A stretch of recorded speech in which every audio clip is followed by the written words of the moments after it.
Yau kwana biyu kenan aka samu wasu gidan jaridu a kafafen sada zumunta na Facebook, YouTube da sauransu, wanda suka dinga launa hoton Sheikh Malam Tijjani Yusuf Guruntum, wanda ya da sojojin Nijar a lokacin da suka je da'awa cikin ƙasar ta Nijar. Aka yanke kan wayannan sojoji, aka samu kan bello turji, shugaban 'yan bindiga, aka ɗora a gurin. Inda mutane suke cewa malamin ya ɗauki kafa ya kai wa 'yan bindiga wato bello turji da tawagar shi ziyara. Malamin ya ga wannan postin din na jama'a wanda samsam bai dace ba, ya fito ya yi zazzafan tsokaci. Ga dai cikakken rahoton nan kai tsaye na zo maka a wannan tasha tamu mai inganci gami da albarka. Assalamu alaikum mai sauraro, barka da zuwa wannan tasha tamu mai suna Kano Hausa News TV. To da Allah inda wannan zuwan ka ne na farko, ka daure ka dangwala mana subscribe, kana ka danna mana alamar kararrawa, domin hakan shine zai baka damar samun cikakkun bidiyoyin mu daɗaɗa kuma zafafa a kan lokaci da zaran mun ɗora. Mun gode da kallon wannan tashar tamu mai suna Kano Hausa News TV da kuke yi a koda yaushe.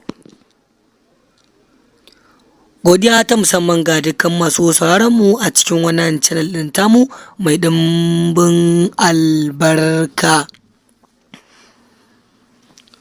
Wasu gidan jaridu ne suka wallafa cikakken rahoton akan cewa malamin ya yi tattaki ya kai wa 'yan bindiga ziyara, inda kuma labarin bai inganta ba, labari ne na ƙarya na ƙanzon kurege, wanda malamin idan ya bar mutane a haka, mutane wasu ba kowa ne ke da fahimta ba akan lamarin, kuma ba kowa ne ke da fahimta da gane editing da kuma hoton da ba editing ba. Malamin ya yi cikakken jawabi inda ya ce wannan hotuna da kuke kallo an haɗa su ba gaskiya ba ne ba, kuma ya yi jawabi akan cewa shigar su ƙasar Nijar ne domin da'awa aka yi wa'annan hotuna.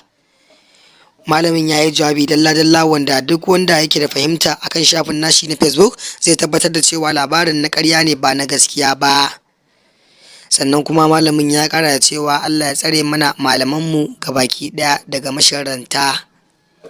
To dai wannan cikakken rahoto da ake yadawa akan Sheikh Ahmad Tijjani Yusuf Guruntum rahoto ne na ƙarya wanda kuma bai inganta ba sahihi ba. Amma mai sauraro, kai kuma me ra'ayinka a tattare da wannan rahoto da muka maka? Ya kamata a ce ka turo mana sakonka ta hanyar zuwa ƙasan bidiyon namu kai mana comment, domin kuma muna yin duba da sakonnin ku da kuka saba aiko mana a koda yaushe da zarar mun ɗora muku bidiyoyin mu babu kakkautawa. Ku ci gaba da ziyarta gami da bibiyar wannan channel ɗin tamu mai suna Kano Hausa News TV domin kasancewa da labaran duniya, manya-manyan labarai da kuma wa'azuzzukan malamai da kuma faɗakarwa da ingantarwa da ilmantarwa.